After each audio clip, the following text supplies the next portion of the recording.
Welcome to Examopedia Plus, where exam phobia ends. दोस्त, आज after a long time हम फिर से मिले हैं, है ना कहीं एक संडे का गैप हो जाता है तो लगता है कि यार कुछ मिसिंग है, लेकिन आप लोग मानते नहीं हो। आप लोग कहते हो सर एक दिन की छुट्टी दे दीजिए, तो वो दे देते हैं, ठीक है ना। कोई क्लास नहीं लेते हैं। अच्छा, कल हमने एक इवनिंग में क्लास ली थी। वो इसलिए ली थी क्योंकि सैटरडे को हमने इवनिंग में क्लास नहीं कर पाए थे, तो वो करना जरूरी था, तो इसलिए हमने वो कर दी थी। ठीक, चलिए। हमने ब्लड रिलेशन शुरू किया था अपना, राइट। हमने ब्लड रिलेशन के बेसिक कॉन्सेप्ट समझ लिए, और ये बेसिक कॉन्सेप्ट्स आपको बहुत समझ में भी आए होंगे, अच्छे से आपने क्लियर कर लिए होंगे, राइट। इसके बाद पजल फॉर्मेट के हमने क्वेश्चंस किए, पजल फॉर्मेट भी आपको समझ में आ गई होगी, राइट। इसके बाद हमने क्या किया, इंडिकेटिंग फॉर्म्स किया, वो भी आपको समझ में आ गया, राइट। इंडिकेटिंग फॉर्म्स के बाद आज हम क्या करने वाले हैं, आज हम करने वाले हैं coded blood relation. Coded blood relation, तो कोडेड ब्लड रिलेशन एक बहुत ही इंपॉर्टेंट पार्ट है आपका, आपके सिलेबस का। क्यों ऐसा है? क्योंकि देखो दोस्त, एक बात समझना, अगर आप ब्लड रिलेशन अच्छे से कर रहे हो, ठीक है, अब सही। अगर आप ब्लड रिलेशन अच्छे से कर रहे हो, प्रीलिम्स अच्छे से क्वालिफाई कर रहे हो, लेकिन अगर मेंस के लिए तैयार नहीं हो, तो फिर गड़बड़ है, ठीक है ना। तो मेंस में अगर हम बात करें तो कोडेड ब्लड रिलेशन से कहीं ना कहीं 5 से 6 मार्क्स के क्वेश्चंस आते हैं। आएंगे 3 क्वेश्चंस ही, लेकिन ईच क्वेश्चंस 2 मार्क्स का होगा, ठीक है। तो आपको क्या करना है, मेंस के लिए भी तैयार रहना है, और कोडेड मेंस का पार्ट है। तो आप अभी एकदम बेसिक सा समझ लो कि कोडेड ब्लड रिलेशन को सॉल्व कैसे करते हैं, ठीक है ना। आज हम 3 से 4 वैरायटीज के क्वेश्चंस करेंगे, प्लस एक बहुत ही इंपॉर्टेंट बात भी होने वाली है आज, ठीक है। चलो सबसे पहले क्या कर लेते हैं, लॉकडाउन का क्वेश्चन कर लेते हैं, जो हमने आपको सैटरडे को अपने होमवर्क में दिया था। तो एक बार देख लेते हैं इसका आंसर क्या है। बहुत से बच्चों के अलग अलग आंसर्स आ रहे थे, एक बार ध्यान से समझ लेना इसका आंसर क्यों आपका गलत हुआ। बोल रहा है इंट्रोड्यूसिंग साक्षी, विकास सेज, कोई एक व्यक्ति है साक्षी, उसको इंट्रोड्यूस किया जा रहा है, और कौन इंट्रोड्यूस कर रहा है, विकास कर रहा है। अभी हमें जेंडर नहीं पता है, वर्ड्स पे ध्यान देना, अभी हमें नहीं पता है, आगे पता शायद चल जाए, बात समझना। शी इज द, शी मतलब साक्षी। क्यों? क्योंकि अगर मैं बोल रहा हूं, मैं विकास हूं, और मैं बोल रहा हूं साक्षी के लिए कि शी इज द, तो शी मतलब साक्षी, और साक्षी मतलब फीमेल, तो साक्षी एक फीमेल हो गई। इज द वाइफ, ये किसी की धर्म पत्नी है, तो यहां पे इसके पति आएंगे, husband, right. She is the wife of the only nephew. अब ये जो ओनली लगा है ना, इसने काम खराब किया, यहां पे आएगा नेफ्यू, ठीक। तो ओनली नेफ्यू मतलब इकलौता भतीजा या भांजा है, इकलौता, ठीक है। जैसे यहां पे देखो, भाई के भतीजे, भतीजा, या फिर यहां पे भांजा भी हो सकता है, जरूरी नहीं है सिर्फ भतीजा ही हो, भांजा भी हो सकता है। अच्छा, only Neiphiu of the only brother, इकलौता भाई है और इकलौता नेफ्यू है। चलो जी, ये जो नेफ्यू है किसका है, ये किसी के भाई का है। यहां पे हो सकता है मेल हो और हो सकता है फीमेल हो, लेकिन ये जो भाई है ये इकलौता है, ठीक है। ऑफ माई मदर, मेरी मतलब विकास, विकास की मम्मी का इकलौता भाई का इकलौता भतीजा। अब बात समझना, मेरे पास और कोई चारा नहीं है, मैं विकास को यहीं पे रख सकता हूं, और विकास की मम्मी के इकलौते भाई के भतीजे के साथ साक्षी की शादी हुई। अब ऐसा क्यों किया हमने, बात समझना।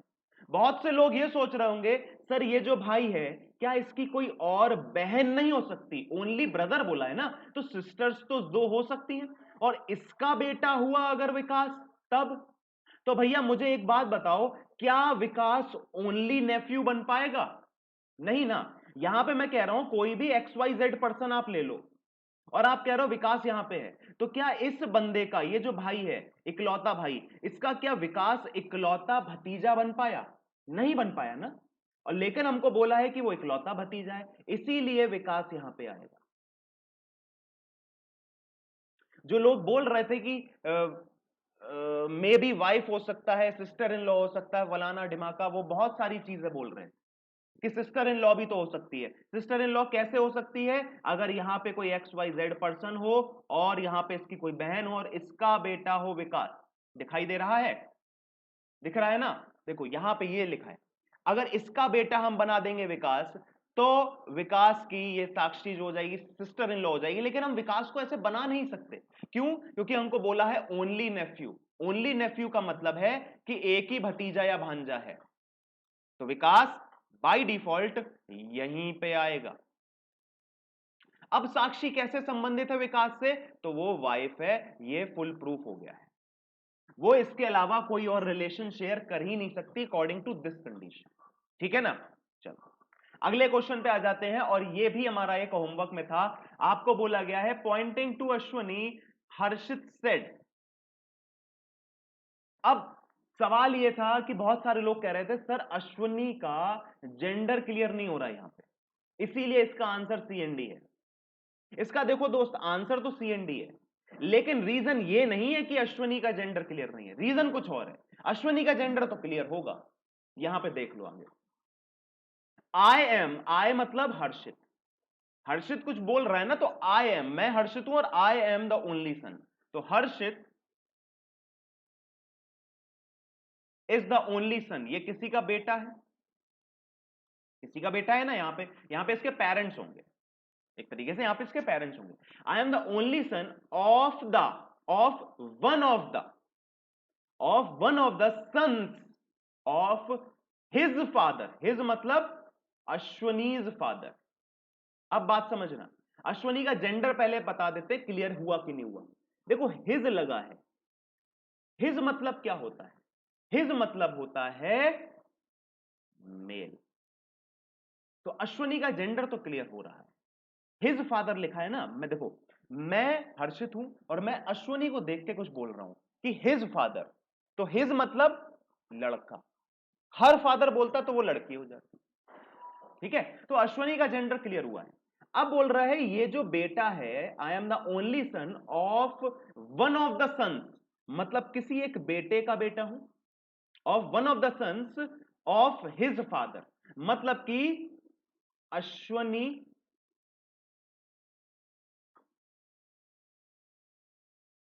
को इस तरह समझो, I am the only son of one of the sons of his father, मतलब अश्वनी के फादर के कुछ बच्चों का, मतलब किसी एक बच्चे का बेटा है हर्षित, तो अश्वनी यहां पे हो सकता है।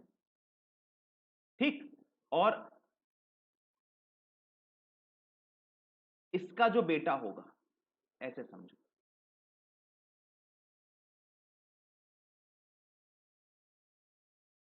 अश्वनी यहां पे है, मेल है, अश्वनी के कुछ बेटे हैं, अश्वनी के कुछ बेटे हैं, यहां पे आ गया कोई बेटा, यहां पे आ गया कोई एक बेटा, यहां पे आ गया, यहां पे आ गया।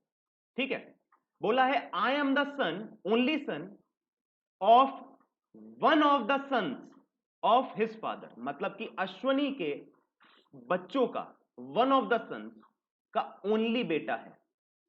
कौन है? हर्षित है। अब बात समझो, इस तरीके से ये चार्ट बनेगा, देखना। I am the son, only son of one of the son, चार बेटे हैं ना, उसमें से किसी एक बेटे का बेटा हूं, of one of the son of his father, Ashwani के, अश्वनी यहां नहीं आएगा, अश्वनी यहां भी आ सकता है, और अश्वनी यहां भी आ सकता है। बात समझना, अश्वनी ऊपर नहीं आएगा।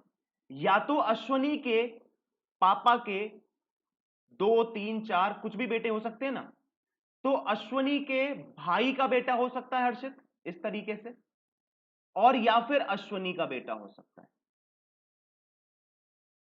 दोनों संभावनाएं बन सकती हैं। जो अश्वनी के पापा हैं उनके अगर 2 बेटे हैं तो किसी भी एक बेटे का हर्षित बेटा हो सकता है। तो जरूरी नहीं है कि अश्वनी का ही बेटा हो, अश्वनी का बेटा भी हो सकता है और अश्वनी के भाई का भी बेटा हो सकता है। वहां पे क्लियर नहीं है, क्यों? क्योंकि यहां पे बोला गया है one of the son of his father, मतलब अश्वनी के जो पापा हैं उनके किसी एक बेटे का हर्षित बेटा है। तो वन ऑफ द सन है मतलब कि किसी भी एक बेटे का हो सकता है, जरूरी नहीं है अश्वनी का ही बेटा।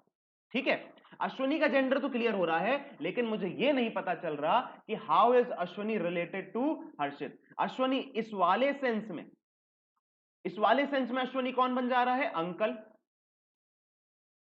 और अगर अश्वनी यहां रख दें तो क्या बन जा रहा है?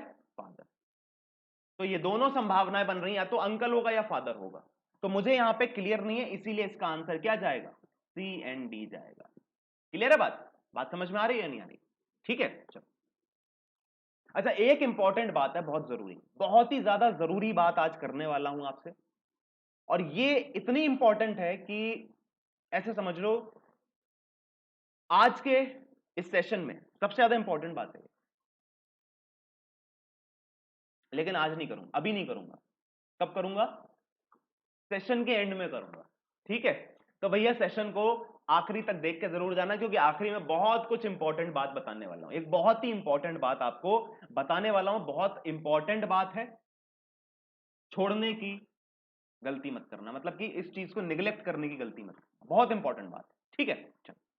तो आज हम शुरुआत करेंगे अपने कोडेड ब्लड रिलेशन से। कोडेड ब्लड रिलेशन क्या होता है? नाम से ही समझ में आ रहा है कि कुछ कोड्स के फॉर्म में हमें इंफॉर्मेशन दी होगी और हमें उसे डिकोड करके पूरे ब्लड रिलेशन को बताना होगा कि क्या रिश्ते बन रहे हैं। ठीक, इस तरीके से कोडेड ब्लड रिलेशन का कोई क्वेश्चन दिखाई देता है हमें, ऐसे ब्लड रिलेशन का क्वेश्चन दिखता है, दिखाई देता है। देखो, यहां पे आपके सामने कुछ सिंबल्स हैं। हमने कोडेड डायरेक्शन डिस्टेंस में भी और कोडेड इनइक्वालिटी में भी इस टाइप के सिंबल्स को देखा है। हमें पता है कि हां, इस टाइप का कोडेड वर्जन होता है। ये कुछ अलग चीज नहीं है, सिर्फ इंफॉर्मेशन को रिप्रेजेंट करने का एक अलग तरीका है, और कुछ नहीं। ठीक, देखो, P इंटू क्यू का क्या मतलब है कि P is the mother of Q, P Q की मम्मी है। P माइनस क्यू का क्या मतलब है कि P is the brother of Q, P Q का भाई है। तो यहां पे जो ये सिंबल्स हैं इनका अलग अलग एक मतलब है कि इनटू का क्या मतलब हो जाएगा? मदर हो जाएगा। माइनस का क्या मतलब हो जाएगा? ब्रदर हो जाएगा। और डिवाइड का क्या मतलब हो जाएगा? वाइफ हो जाएगा। और प्लस का क्या मतलब हो जाएगा? फादर हो जाएगा। ठीक है, अब आपसे क्या बोला है? इन द एक्सप्रेशन, ये जो चीज है इसको ड्रॉ करिए पूरा का पूरा, और फिर बताइए how is Q related to T, Q T से कैसे संबंधित है। तो एक हम करके दिखाते हैं, अगला आप करके देखिएगा। ठीक है, तो देखो भाई, टी से पी तक जाना है, मतलब टी से पी का रिलेशन बताना, और क्या रिलेशन है? इनटू का है। इनटू का क्या मतलब है? इनटू का मतलब है मदर, मतलब कि T is the mother of P, ये हमने बना लिया। टी इंटू पी का क्या मतलब हुआ कि T is the mother of P, यही तो मतलब हो रहा है ना। इंटू का क्या मतलब है? इस वाली लाइन में देखिए, इंटू का क्या मतलब है? पी, सॉरी, इंटू का क्या मतलब है? पी इंटू क्यू, क्या क्या मतलब है कि P is mother of Q. तो अगर हमें ये एक्सप्रेशन दे दिया जाएगा तो हम भी यहां पे यही एक्सप्रेशन लगाएंगे।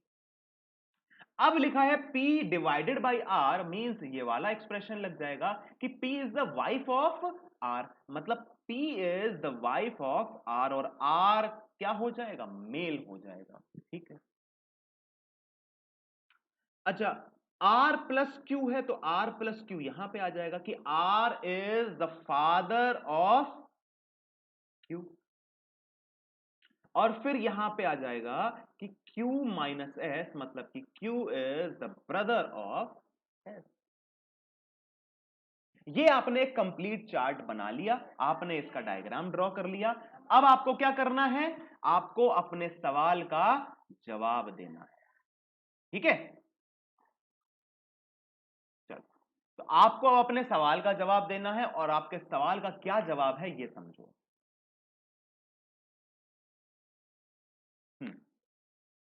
देखो लिखा है how is Q related to T. तो क्यू टी से कैसे संबंधित है? तो क्यू टी का क्या है? क्यू टी का है ग्रैंड सन। सिंपल सा था। कोई दिक्कत, समस्या, परेशानी? कोई दिक्कत होगी नहीं मेरे हिसाब से। क्यों? क्योंकि हमने सीधा सीधा एकदम ड्रॉ कर लिया डायग्राम को और अपना पुराने तरीके से इसका आंसर निकाल। राइट, एक बार इस वाले क्वेश्चन को आप ट्राई करो। मैं आपको 30 सेकंड दे रहा हूं, ज्यादा समय नहीं दूंगा क्योंकि ज्यादा टफ क्वेश्चन है नहीं। 30 से ज्यादा सेकंड नहीं दूंगा, जल्दी से करो, जल्दी।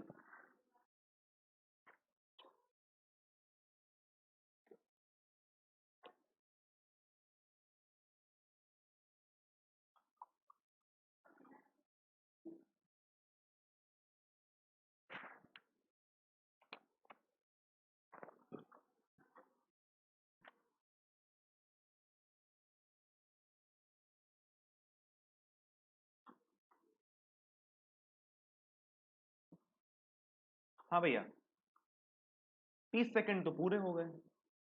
अब इसको एक बार सॉल्व करते हैं। लिखा है in which of the following expression W is mother of H। W H की मदर है। W is the mother of H। ये हमें बताना है कि इन 5 एक्सप्रेशंस में से कौन से एक्सप्रेशन में ये चीज, ये रिश्ता बनेगा। ठीक है, अब सवाल ये उठता है कि सर आपने मुझे दिए 30 सेकंड, क्या ये 30 सेकंड का क्वेश्चन था? तो मैं कहूंगा हां, ये 30 सेकंड का क्वेश्चन था। लेकिन क्यों था, कैसे था, वो समझो। क्या आप ये पांचों एक्सप्रेशन ड्रॉ करेंगे? ये पांचों एक्सप्रेशन अगर आप ड्रॉ करते हैं तो आप अपने आप से एक धोखा कर रहे हैं और कुछ नहीं। अब बात समझो, W is the mother of H। किसका जेंडर पता है? W का। वो क्या है? वो मदर है। मदर से पहले क्या है? वो पहले है लड़की, आया ना? W is a girl, am I right और नॉट? ठीक। अब इन 5 एक्सप्रेशन में ये देखो कि कौन से एक्सप्रेशन में W फीमेल होगी, और वो कैसे पता लगाओगे? वो पता लगाओगे इन गिवन सिंबल्स से। फीमेल का कौन सा सिंबल है? एक तो मदर वाला और एक वाइफ वाला। क्या कभी ये वाला सिंबल और ये वाला सिंबल लगाने से W फीमेल बनेगी? कभी नहीं बन सकती ना। तो आपने क्या करना है, वो सारे एक्सप्रेशंस को निग्लेक्ट कर देना है, एलिमिनेट कर देना है जहां पे W के तुरंत बाद ये वाले एक्सप्रेशन आ रहे हैं, मतलब कि माइनस और प्लस। अगर ये एक्सप्रेशन तुरंत W के बाद लगे हैं तो वहां पे W फीमेल नहीं होगा, मेल होगा। ऐसा क्यों? बात समझ लो। P प्लस Q क्या मतलब है? इसका क्या मतलब है? P is the father of Q। किसका जेंडर पता चला? पहले वाले का ना, पहले वाले का जेंडर पता चला ना, दूसरे वाले का जेंडर पता नहीं चला, सिर्फ पहले वाले का पता चला।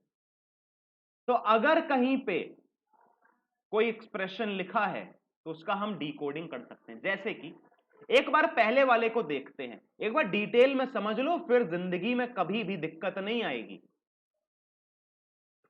ये है तो इस चीज को उठाओ, W प्लस बी, क्या मतलब है? W is the father of B. क्या किसी भी परिस्थिति में जिंदगी में कभी भी W H की मम्मी बन पाएंगी? क्योंकि वो मेल है यार, बात समझ रहे हो? तो आपने वो सारे एक्सप्रेशंस को एलिमिनेट कर देना है जहां पे W फीमेल नहीं है। यहां देखो, इस वाले में W फीमेल नहीं है। क्यों? क्योंकि W के बाद प्लस का साइन है और प्लस का मतलब है फादर। इस वाले में देखो, क्या W फीमेल है? नहीं। क्यों? क्योंकि W के बाद क्या लगा है? माइनस, और माइनस का मतलब है ब्रदर। थर्ड वाले में देखो, W डिवाइडेड बाई B, तो डिवाइडेड का मतलब क्या है? वाइफ, मतलब कि ये संभावना है, ये हो सकता है, होगा कि नहीं पता नहीं, अभी अभी पता नहीं, आगे पता चल जाएगा कि होगा कि नहीं होगा। वाले एक्सप्रेशन को देखो, W प्लस बी, मतलब कि अगेन मेल हो गया W, तो ये गलत हो जाए।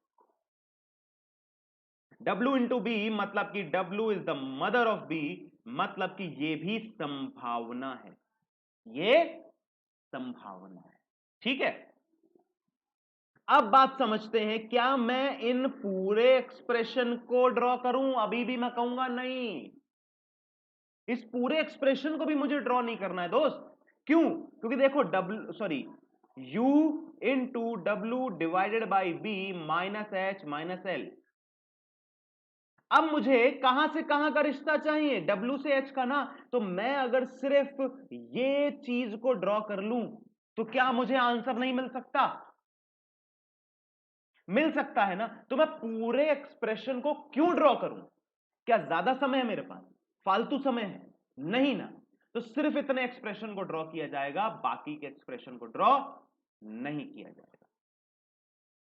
तो थर्ड वाले ऑप्शन में देखो, W डिवाइडेड बाई Q, मतलब W is the wife of B, and minus H है, मतलब कि B is the brother of H। क्या W is the mother of H? नहीं, यहां पे नहीं बना। ठीक, तो ये भी ऑप्शन गया। अब क्या आप इसको ड्रॉ करके देखोगे? यार 5 ऑप्शन है, 4 गलत कर दिए, तो क्या चाह रहे हो? नहीं, क्या चाह रहे हो? चाह क्या रहे हो? यही तो आंसर है ना फिर। ऑप्शन 5 ही तो आंसर है, तो उसको ड्रॉ करने की जरूरत है नहीं ना। तो फिर क्यों टाइम वेस्ट करना है? अब मुझे बताओ, क्या ये 30 सेकंड का क्वेश्चन नहीं था अगर इसको हम अपने कॉमन सेंस का इस्तेमाल करके करते? था कि नहीं था? 3 ऑप्शन एलिमिनेट हो गए, थर्ड ऑप्शन आपने ड्रॉ करके एलिमिनेट कर दिया, बचा फिफ्थ ऑप्शन, वही आंसर है, टिक करो, आगे बढ़ो, मौज करो। बात समझ में आ गई नहीं आ गई? ठीक है, अच्छा, अगर आपको डाउट है तो भैया सॉल्व भी कर लो। W इंटू बी, मतलब कि W is the mother of B, and B minus H, मतलब कि B is the brother of H। अब बताओगे W is the mother of H? हाँ भैया, W is the mother of H, ये बात साबित हो गई, आंसर आ गया। कोई दिक्कत हुई? कोई समस्या आई? कोई परेशानी आई? भाई 30 सेकंड का क्वेश्चन मेंस का भी है, बस तरीका पता होना चाहिए।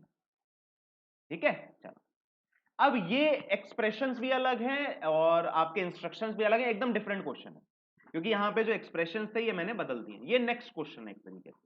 ठीक है, तो ये नया क्वेश्चन है, नेक्स्ट क्वेश्चन है। इन सबको एक बार देखो और इसको ड्रॉ करो और फिर आपको ऑप्शंस में से आंसर बताना है। जल्दी से आंसर बता दीजिए मुझे, मैं आपको इसके लिए दे रहा हूं 40 सेकंड।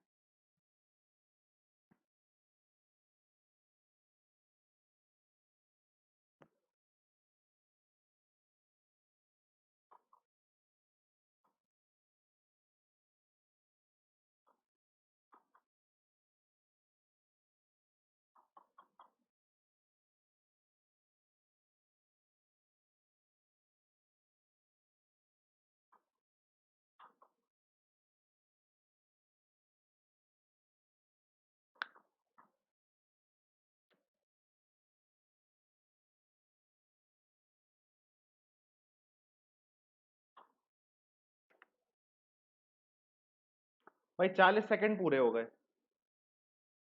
आंसर आया कि नहीं आया सवाल ये है।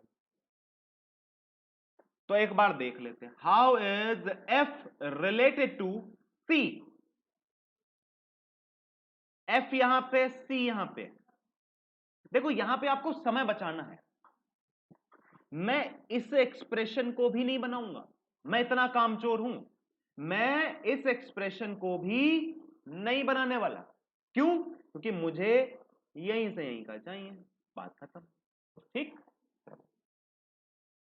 तो भैया C @D, तो C इज, देखो अभी इसका आंसर बहुत डिफरेंट आएगा, बात समझ लेना। और फिर मैं आपको दूसरी ट्रिक भी बताऊंगा, एक और ट्रिक बताऊंगा। C @D, C is the father of D, and D and E मतलब कि D is the brother of E, and $, मतलब E is the wife of F। F क्या हो जाएगा? मेल हो जाएगा। How is F related to C? F is the son in law, बात खत्म। ठीक, चलो ये तो आंसर समझ में आ गया, ये तो आंसर समझ में आ गया। ठीक है,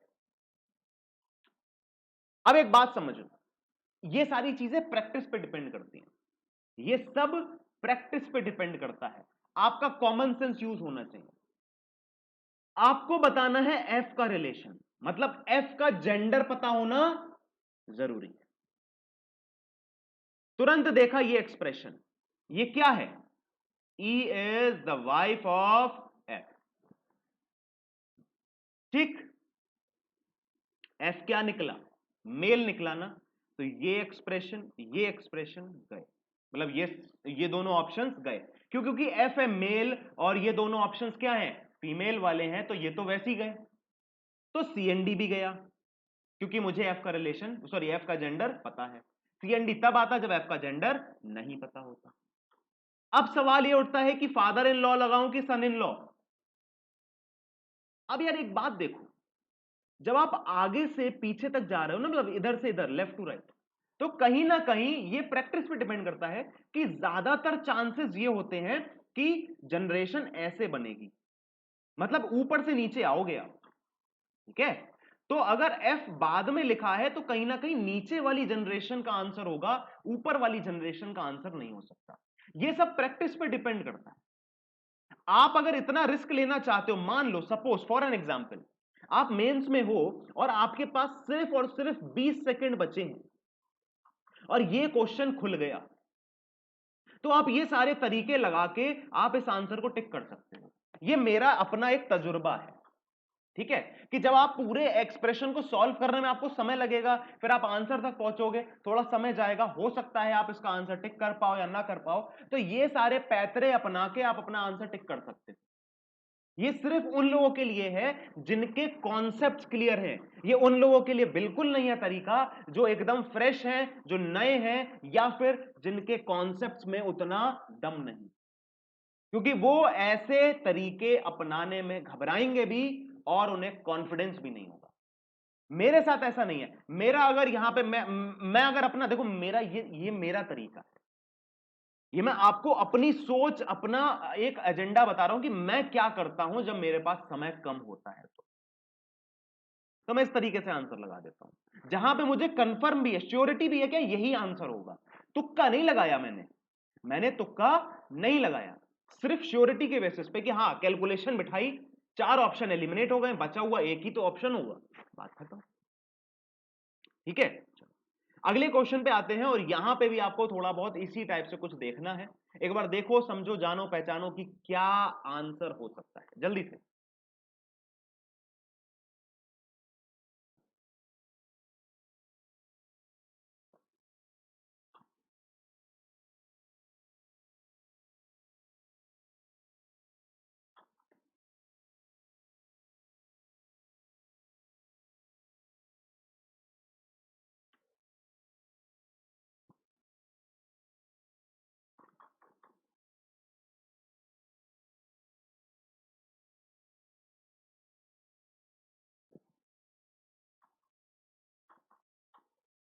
जल्दी से आंसर बता दीजिए, क्या आंसर आएगा।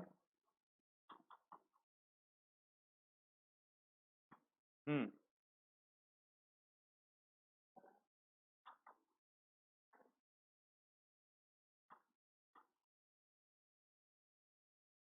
हाँ जी।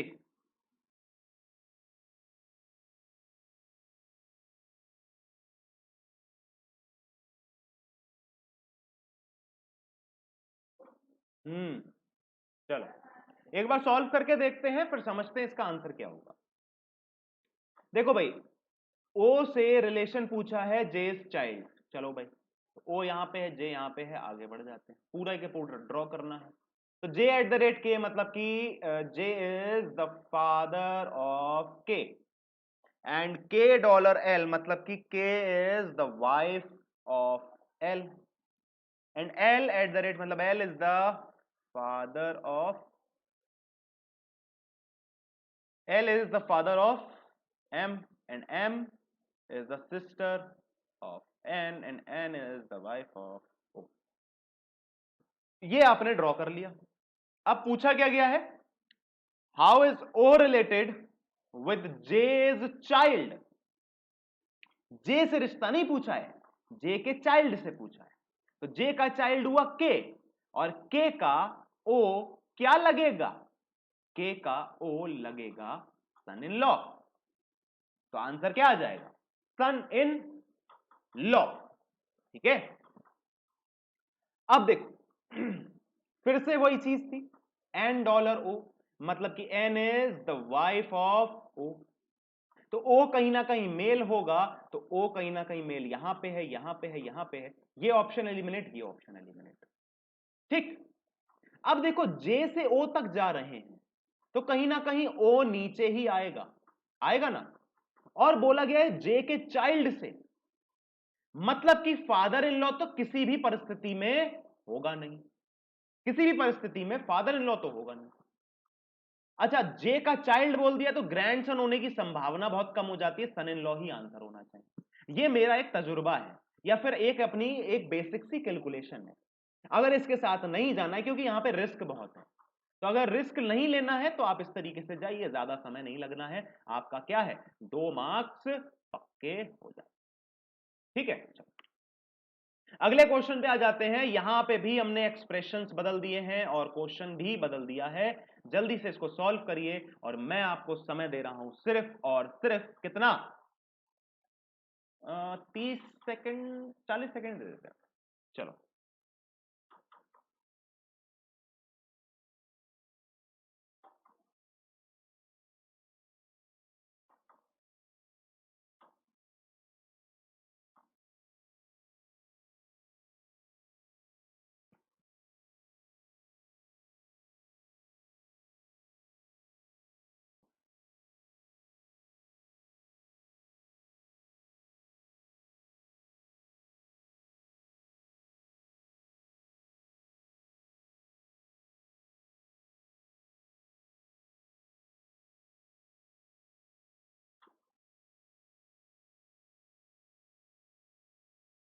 40 सेकंड पूरे हो गए। अब बताइए क्या करें, आंसर क्या आएगा।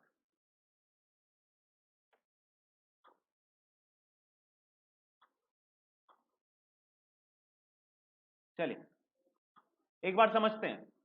Which of the following option is true if the expression, ये जो है डेफिनेटली ट्रू है। अगर ये एक्सप्रेशन ड्रॉ करते हैं और ये पूरा का पूरा सही है, तो इस एक्सप्रेशन के अकॉर्डिंग इनमें से कौन सा ऑप्शन सही है। तो भैया ड्रॉ कर लेते हैं, ए डॉलर एफ मतलब कि A is the husband of F, F divided by G मतलब F is the mother of G, G is the wife of B, sorry B नहीं है, एच है, and H is the son of C, and C is the son of Z, and Z is the sister of C. तो ये आपका एक expression बना है, ये आपने एक पूरा डायग्राम बनाया है, और इसके बाद आपको ये सारे ऑप्शंस को चेक करना है। C is the father in law of G. C क्या जी का फादर इन लॉ है? हाँ भैया सही है। आपका आंसर क्या आ जाएगा? आपका आंसर क्या आ जाएगा? Option number 1, right. देखो भाई यहां पे ऑल ऑफ द अबव भी है, इसीलिए इसको ध्यान में रखते हुए बाकी के एक्सप्रेशंस को भी एक बार चेक कर लो। B can be aunt of C. क्या बी आंट हो सकती है सी की? सी कहां है यहां पे? क्या बी सी की आंट हो सकती है? हाँ हो सकती है। देखो कैन लगा है, कैन का मतलब है कि ये फीमेल हो सकती है और मेल भी हो सकता है, तो कैन बी मतलब आंसर सही है। और अगर दो आंसर सही आ गए तो सीधा सीधा क्या हो जाएगा? ऑल ऑफ द अबव हो जाएगा। लेकिन फिर भी चेक कर लेते हैं। F is the mother in law of H, तो F is the mother in law of H, सही है। Z is grandmother of H, Z is grandmother of H, हाँ भाई सही है। तो ऑल ऑफ द अबव इसका सही जवाब हो जाएगा। क्लियर हो गई बात? समझ में आ गया बात? कोई दिक्कत, समस्या, परेशानी? हाँ जी बोलो। चलो तो अगले क्वेश्चन पे आ जाते हैं फटाफट से, और ये है क्वेश्चन आपके सामने। विच of the following option is true if expression this is definitely true. तो पिछली बार की तरह ही है, फटाफट से आंसर करके उड़ा के खत्म कर दो। जल्दी से बताओ क्या आंसर होगा, जल्दी से बताओ।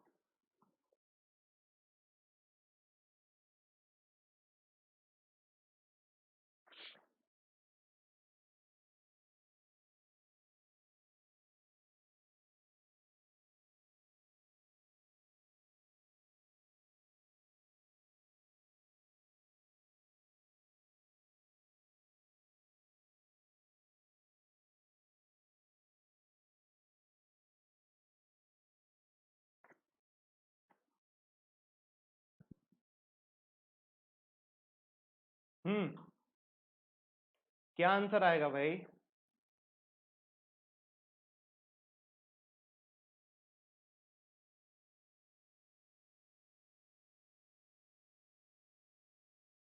जल्दी से बताइए।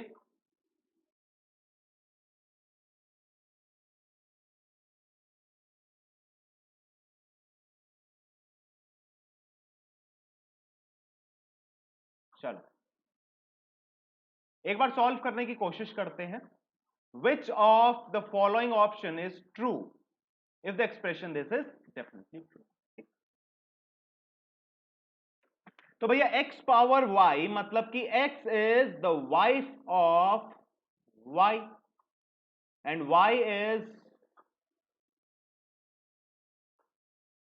y is the son of z and z is the wife of a and a is the son of b। ठीक है, इस तरीके का आपने डायग्राम बना लिया है। अब आपसे पूछा है b is the mother of a, क्या b मदर है a की? पता नहीं। b is grandmother of y, b का जेंडर ही नहीं पता यार। y is grand child of b, हाँ y is grand child of b, ये सही है। And b is father of a, b is father of a, पता नहीं यार, बी का जेंडर ही नहीं पता है। नन ऑफ दीज भी नहीं होगा। ऑप्शन नंबर 3 इसका सही जवाब हो जाएगा। क्लियर है बात? समझ में आ गया? चलो अब आ जाते हैं एक, मतलब ये हमने पजल फॉर्मेट का फिर से एक क्वेश्चन ले लिया, जस्ट आपका एक रिवीजन कराने के लिए, आपके लिए ये एक क्वेश्चन फिर से हम ले आए।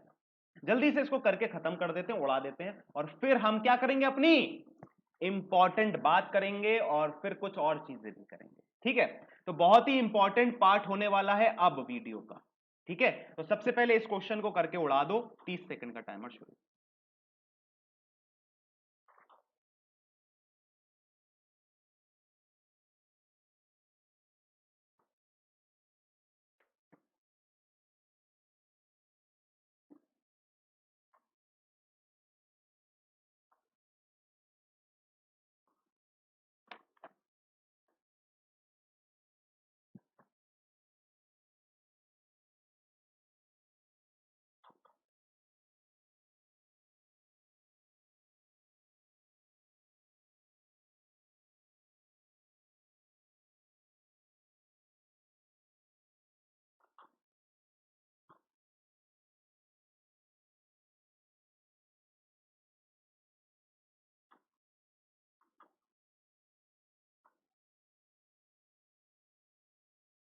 भाई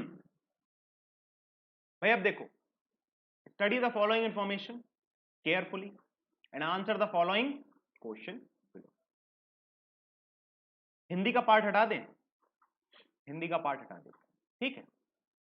लिखा है 9 persons are in a family, there are 3 married couples in the family, G is the daughter in law of P, P की जी डॉटर इन लॉ है, मतलब यहां पे कोई एक मेल पर्सन होगा जो कि क्या होगा, पी का बेटा होगा और इसकी शादी हुई होगी। ऐसी तो कुछ बनाएंगे ना, ठीक है। अब आगे लिखा है who is the brother in law of Q, मतलब कि पी क्या है, पी ब्रदर इन लॉ है, मतलब सबसे पहले तो पी क्या होगा, मेल होगा, तभी तो ब्रदर इन लॉ बनेगा। तो P is the brother in law of Q. P has no sibling, मतलब कि पी का कोई भाई या बहन नहीं है, तो पी किसी का ब्रदर इन लॉ कैसे बन सकता है, पी की जिसके साथ शादी हुई होगी, यहां पे कोई भी पर्सन हो सकता है, इसका भाई या बहन होगी क्यू, इसका भाई या बहन होगी क्यू, तभी तो P is the brother in law of Q हो गया ना, P क्या हो गया, जीजा हो गया, ठीक। W is the only child of L and G, तो G यहां पे है, तो L एंड G का ही तो W चाइल्ड होगा, तो W यहां आ जाएगा, ठीक है। चलिए, H is the sister in law of L, L की सिस्टर इन लॉ है H, तो या तो G की बहन हो सकती है H, संभावना है, या फिर L का कोई एक भाई हो और उसकी बीवी हो H, ये दोनों संभावनाएं हैं, दोनों संभावनाएं हैं, या तो L का कोई भाई हो और उसकी बीवी हो H, या फिर G की बहन हो H, दोनों ही परिस्थिति में H L की सिस्टर इन लॉ बन जाएगी। तो क्या रिश्ता बनाए, ये हमारे सामने समस्या, तो अभी इसको करो माइंड में स्टोर, आगे की चीजें पढ़ लेते हैं। M is the only grand child of B, अच्छा ग्रैंड चाइल्ड है, ग्रैंड चाइल्ड मतलब 2 जनरेशन का गैप, अगर यहां पे होगा मतलब इस जनरेशन में B होगा, तभी इस जनरेशन में M आ पाएगा, आ पाएगा कि नहीं आ पाएगा, तभी तो ग्रैंड चाइल्ड हो पाएगा ना। तो इस जनरेशन में B कहां आ सकता है, यहीं पे तो आ सकता है, यहां रख दिया, M is the only grand child of B। अब बात समझना, यहीं पे है ट्विस्ट, B का ग्रैंड चाइल्ड है M, ठीक। क्या M L का संतान हो सकता है, नहीं हो सकता है, नहीं हो सकता है, क्यों, क्योंकि लिखा है W is the only child of L and G, मतलब L और G का सिर्फ एक ही औलाद है, एक ही चाइल्ड है जिसका नाम है W, तो B की कोई और एक संतान होगी जिसका बेटा या बेटी होगी M, मतलब बेटा होगा, ग्रैंडसन है ना, तो बेटा होगा। R इज मैरिड, अब यह R भी आ गया है, and B is the mother in law of H, तो B मदर इन लॉ भी है H की, तो जब H की मदर इन लॉ है B, तो H की मदर इन लॉ B कैसे बनेगी, जब H की शादी किसी एक ऐसे लड़के से हो जो किसका बेटा हो, B का बेटा, तो L क्या हो जाएगा, इसका भाई हो जाएगा, और L की ये क्या हो जाएगी, सिस्टर इन लॉ हो जाएगी, और R बोला है मैरिड है, तो R यहां आ गया, और इनका बेटा बना दिया हमने इसको।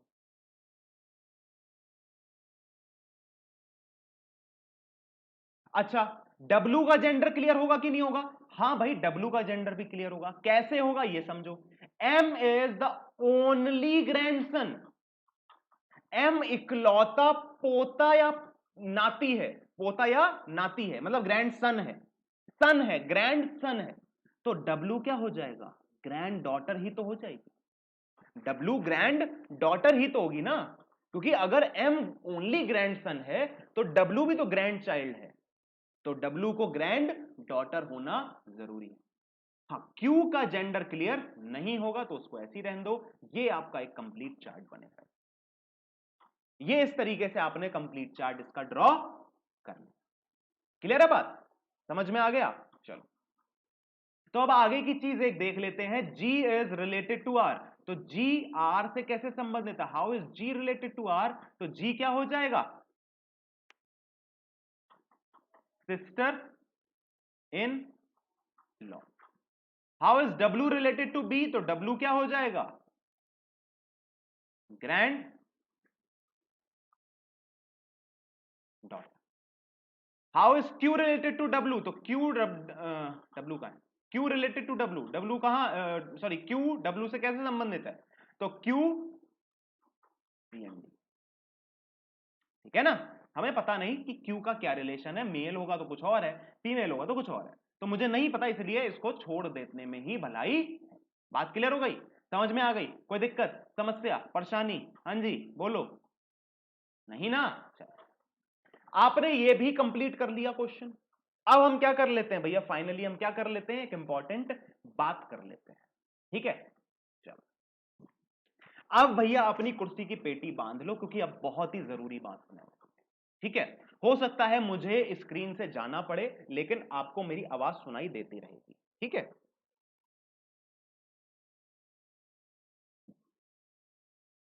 अब बात समझो।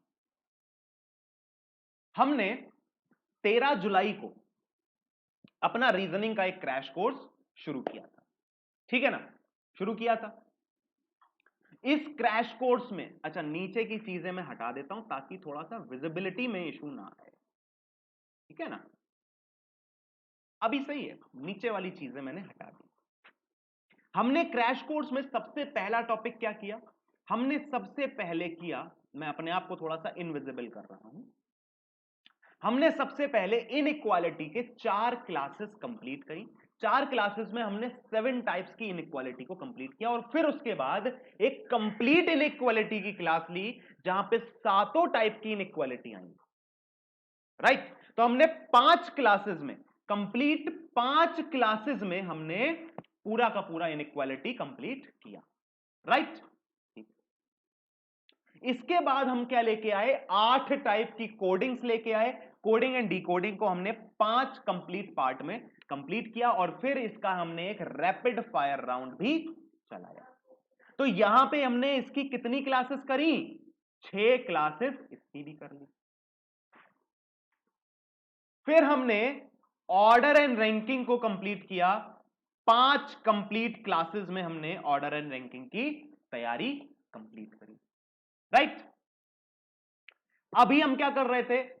कोडेड ब्लड रिलेशन हमने आज पढ़ा, और उसके कई सारे क्वेश्चंस करने की और समझने की कोशिश करी। और फिर क्या किया? अभी हम आपको एक लॉकडाउन वर्क भी देंगे। ठीक है, अब इंपॉर्टेंट बात शुरू होगी। अभी तो मेन इंपॉर्टेंट बात शुरू होने वाली है, तो चलो भाई। हमने जब इस चैनल की शुरुआत करी थी, तब क्या किया था? डायरेक्शन एंड डिस्टेंस कंप्लीट किया था 6 पार्ट में। फिर हमने अल्फा न्यूमेरिक सीरीज कंप्लीट करी थी 6 पार्ट में। फिर हमने सिलॉगिज्म कंप्लीट किया था 6 पार्ट में। और फिर हमने सिलॉगिज्म का एक रैपिड फायर राउंड भी लिया था। लिया था ना? लिया था। ठीक है, तो अब आप मुझे एक बात बताओ, आपके, एक मिनट रुको, अब बात करते हैं आपके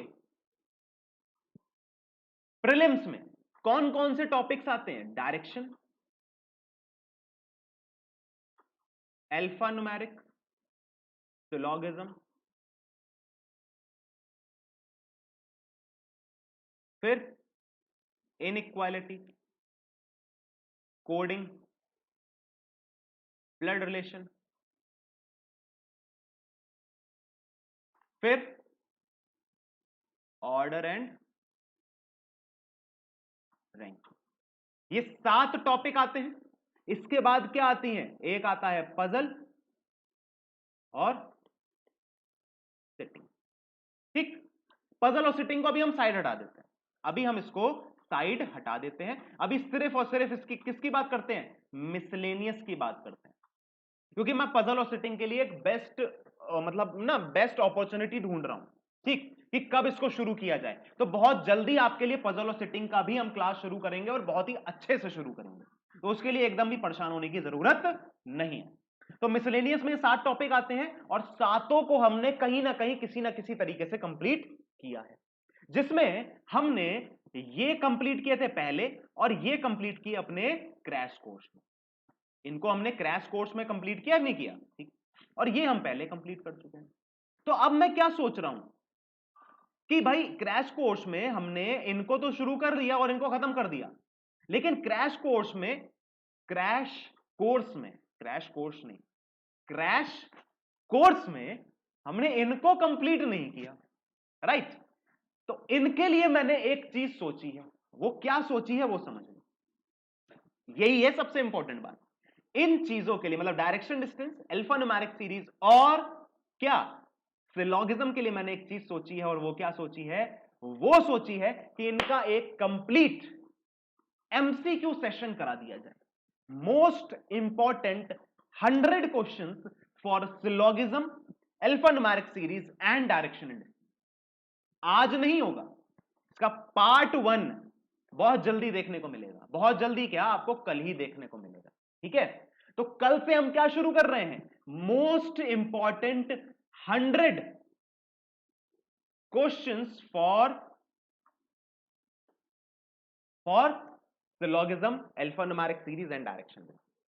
ये चीज, ये जो 100 क्वेश्चन आएंगे, ये आपके लिए बहुत इंपॉर्टेंट होने वाले हैं, क्योंकि इन्हीं में से मेजरली मैं क्विज में क्वेश्चन रखूंगा। अगर इन तीनों टॉपिक को टच करूंगा तो सिर्फ और सिर्फ यही मेरे पास एक वीडियो रहेगी जहां से मैं क्वेश्चंस उठा सकता हूं। तो इनको देखना ना भूलें, बहुत इंपॉर्टेंट क्वेश्चन लेके आऊंगा। तो इसीलिए अपनी पेटियों को बांध लो और तैयार हो जाओ, ठीक है ना।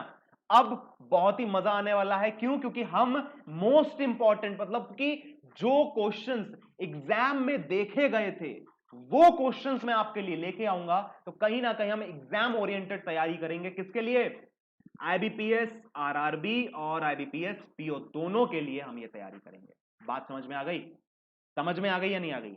अब आ जाते हैं फटाफट से लॉकडाउन वर्क पे, और लॉकडाउन का ये पहला क्वेश्चन आपके सामने है। इस क्वेश्चन को करके लेके आना है। यहां पे आपके सामने दो एक्सप्रेशन दिए हैं, दो एक्सप्रेशन, दोनों को मर्ज करना है कैसे भी करके, और फिर इस आंसर का जवाब देना है। फिर एक और क्वेश्चन है, यहां पे आपके सामने 5 एक्सप्रेशन दिए हैं, और इन पांचों एक्सप्रेशन को मर्ज करके आपको इसका आंसर देना है। और फिर ये एक और क्वेश्चन है, इसका भी आंसर आपको दे देना है।